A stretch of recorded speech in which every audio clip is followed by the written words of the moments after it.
गुरुदेव दत्त. आज आमचा गोव्यामधला पहिला दिवस होता. संध्याकाळी तयार होऊन आम्ही डेल्टिन रॉयल क्रूजवर जाण्यासाठी निघालो. रूममधून बाहेर आलो तर स्विमिंग पूलच्या एरियामध्ये छान डेकोरेशन केलं होतं, कारण आत्ताच क्रिसमस फेस्टिवल होऊन गेला. आम्ही फोटो वगैरे काढले आणि मग RJM जेटीवर आलो, कारण तिथे छोटी बोट आम्हाला मोठ्या क्रूजवर नेण्यासाठी आली होती.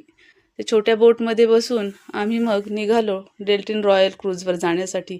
समुद्रामध्ये अनेक छोट्या मोठ्या क्रूज दिसत होत्या. रोषणाईमुळे त्या अगदी आकर्षक दिसत होत्या. त्यामध्ये बिग डॅडी ही फेमस क्रूज होती, पण डेल्टिन रॉयल आजच्या डेटला सगळ्यात मोठी क्रूज आहे आणि आम्ही तिथेच निघालो.